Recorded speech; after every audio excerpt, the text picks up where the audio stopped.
Hello नमस्कार प्यारे भाइयों। आप सबका मिस्टर साहिब मास्टर क्लासेस में स्वागत है। कैसे हैं आप सब? उम्मीद है बढ़िया होंगे, शानदार मस्त ज़बरदस्त जिंदाबाद। तो मैं बात करने वाला हूँ सीटेड में पूछे जाने वाले टैग वर्ड्स।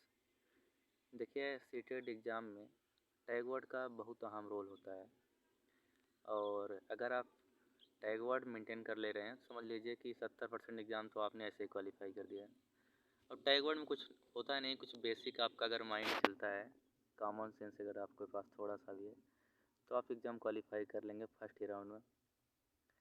देखिए, टैग वर्ड जो है ऐसे ऐसे कई पार्ट में हम लाएंगे। आज तो मान लीजिए केवल पॉजिटिव टैग वर्ड लाएंगे। पॉजिटिव टैग वर्ड के बाद सेकंड पार्ट में निगेटिव टैग वर्ड आएंगे। फिर उसके बाद डियर फ्रेंड्स आएगा आपका कंटेंट ओरिएंटेड तो क्लासेज। उसके बाद ठीक है, मैं कंटेंट स्टार्ट करता हूँ।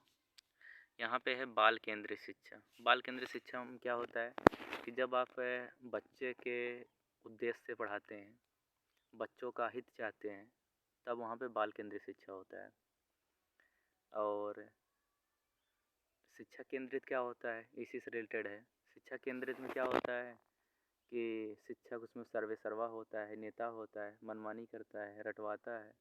तो आपको ऐसा नहीं करना है, क्योंकि न्यू एजुकेशन पॉलिसी 2020 में इसका सख्त निर्देश दिया गया है। और सेकंड पार्ट समावेशी शिक्षा में, समावेशी शिक्षा में क्या कहेंगे आप? समावेशी शिक्षा मतलब होता है जैसे क्लास में तेज बच्चे हैं, मंद बुद्धि के हैं, कमज़ोर हैं, सभी बच्चे को एक समान लेकर चलना है आपको। ठीक, दूसरा क्लियर। तीसरा आते हैं प्रगतिशील कक्षा। प्रगतिशील कक्षा मतलब क्या कहते हैं आप इसको? Progressive education.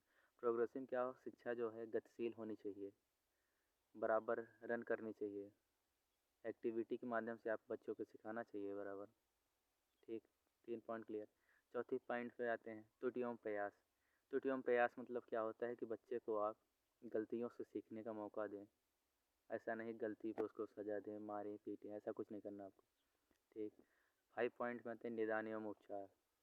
निदान और उपचार में क्या होता है कि पहले बच्चों की गलतियों को जान लें, फिर उसके बाद उस बच्चे की जो गलती है उसका उपचार करें।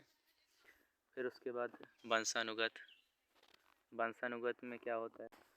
डिफरेंट वंशानुगत में क्या होता है, बच्चे के विकास में उसका परिवार और वातावरण, मतलब परिवार मतलब वंशानुगत मतलब उसके माता पिता और उसके वातावरण, हेरिटेज एंड एनवायरनमेंट दोनों इम्पोर्टेंट है। ठीक, और 7वें पॉइंट आते हैं व्यक्ति विभिन्नता। हाँ, आप देखते होंगे क्लास में कोई बच्चा तेज होता है, कोई कमज़ोर होता है, कोई मंद बुद्धि होता है, तो इसका मतलब है कि व्यक्ति विभिन्नताएँ आपको क्लास में देखने को मिलेंगी। आप सबका सम्मान करेंगे, मतलब ऐसा नहीं तेज लड़के का सम्मान करें, कमज़ोर लड़के का सम्मान करें। और 8वें पॉइंट पे आते हैं संज्ञान एवं संवेग। ठीक है, तो संज्ञान मतलब क्या होता है, सभी बच्चे को जानकारी के अकॉर्डिंग पढ़ाएं, कि कंटेंट ओरिएंटेड पढ़ाएं।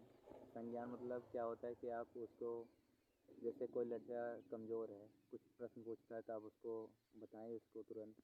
ऐसा नहीं कि उसको डांट के बैठा दें या डंड के बल पे बैठा दें। हर बच्चे में एक्साइटेशन होता है, उत्तेजना होता है, संवेग होता है, इमोशन होता है, तो आप उसको क्या करेंगे? बढ़ावा देंगे। ठीक, 9वें पॉइंट अभिसारी एवं अपसारी। अपसारी में क्या? अपसारी और अपसारी, अभिसारी और अपसारी में क्या होता है दोस्त? इसमें क्या होता है कि डाइवर्जेंट एंड कन्वर्जेंट। जो अपसारी होता है चिंतन, इसको इंग्लिश में कहते हैं डाइवर्जेंट, डाइवर्जेंट थिंकिंग। और अभिसारी क्या कहते हैं? Convergent thinking. आपका बच्चे में अभिसारी चिंतन पर विकास देना। अभिसारी चिंतन मतलब जैसे ही एक समस्या को बच्चा कई तरीक़ों से सोच सकता है। और अभिसारी में क्या होता है, एक बच्चा किसी समस्या के बारे में एक ही चीज़ के बारे में सोच सकता है। जैसे अगर हम पूछेंगे कि बच्चे तुम्हारा नाम क्या है, तो अपना नाम फिर बताएगा। ठीक, लेकिन जब अभिसारी चिंतन के बारे में पूछेंगे कि उत्तर प्रदेश की राजधानी क्या है? लखनऊ। लखनऊ से ही बारे में आप पूछेंगे तो कई चीज़ें रिलेट कर पाएगा। विधानसभा भवन लखनऊ में है और यूपी की राजधानी है, मतलब कई चीज़ें जान पाएगा। और 10वें बारे में आते हैं। 10वां पॉइंट है विकास के 14 सिद्धांत। हाँ, तो डेवलपमेंट के 14 थियरी हैं।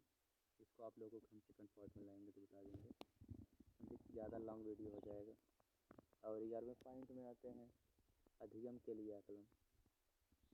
तो आपको इसको ध्यान में रखना है, असेसमेंट फॉर लर्निंग के लिए आपको क्लास में ओरिएंटेशन करना है। हाँ बच्चों, तो अधिगम के लिए आकलन, इसमें आपको असिस्टेंट फॉर लर्निंग पे ध्यान देना है। अधिगम के लिए आकलन करना है, मतलब बच्चे ने क्या सीखा क्या नहीं सीखा, उस पर फिर आपको सुधार करेंगे, यही तो अधिगम के लिए आकलन होगा। ठीक। 12वें में अधिगम का आकलन। अधिगम का आकलन क्या होता है, आप जो पढ़ाएं बच्चे को आया कि नहीं, बस उतना ही मूल्यांकन कर दी, बस खत्म कहानी, ऐसा नहीं होना चाहिए। बच्चे का अधिगम का आकलन होना चाहिए, जो कमी है उसको दूर भी करना चाहिए। ठीक। अधिगम के रूप में आकलन, तो अधिगम के रूप में आकलन मतलब क्या होता है इसमें, जब बच्चा अधिगम के रूप से आकलन का मतलब होता है जब बच्चा चीज़ों को नहीं समझ पा रहा है, तब आप उसकी कमियों को जानें और उसको दूर करें। इसकी मुख्य विशेषता यही होती है। आंतरिक प्रेरणा, हर बच्चे में आंतरिक प्रेरणा, इंटरनल इंटरनल प्रेरणा होती है। ठीक है। और पूर्व ज्ञान, हर बच्चे को पूर्व ज्ञान से रिलेट करके पढ़ाना चाहिए। गतिविधि आधारित अधिगम, गतिविधि आधारित क्या होता है कि आप बच्चों को एक्टिविटीज़ के माध्यम से पढ़ाएं। गतिविधि के आधारित अधिगम मतलब क्या, तो बच्चे को एक्टिविटीज़ के माध्यम से पढ़ाएं। इसमें क्या होता है, जैसे आप जानेंगे कि TPR एक होता है, TPR। ठीक है। TPR मतलब होता है टोटल फिजिकल रिस्पॉन्स। इसमें बच्चे को सारी गतिविधि प्रतिक्रिया पर ध्यान देना है आपको, क्योंकि जब बच्चे गतिविधि करके पढ़ाएंगे तो आप ज़्यादा अच्छा समझ पाएगा।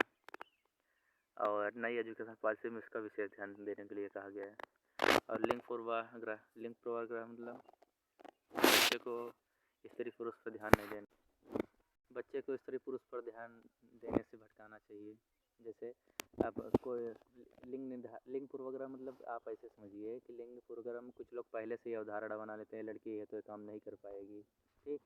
जबकि आज की डेट में आप देखते हैं लड़कियां लड़कों से ज़्यादा टॉप कर रही हैं, तो इसके बारे में हमको बताना नहीं है, आप कॉमन सेंस से जान सकते हैं। और चिंतन के बारे में आ जाते हैं 18वां पॉइंट। चिंतन क्या होता है, सबके बच्चे में, हर बच्चे में अलग प्रकार का चिंतन होता है, तो चिंतन को हमें क्लास में बढ़ावा देना है। आते हैं 19वें पॉइंट में, विद्यालय आधारित आकलन। ये देखिए, कह रहे हैं विद्यालय आधारित आकलन। अगर बच्चा सीखने में बच्चा फेल हो जा रहा है तो समझ लीजिए कि विद्यालय उसका दोषी है। बच्चा दोषी नहीं है, आपको बच्चों को बच्चे के गार्डियन पढ़ाना है। निर्माण एवं सृजनशीलता, बच्चे का निर्माण करना है और उसमें सृजनशीलता लानी है। तो पॉइंट समझ में आ गया होगा आपको।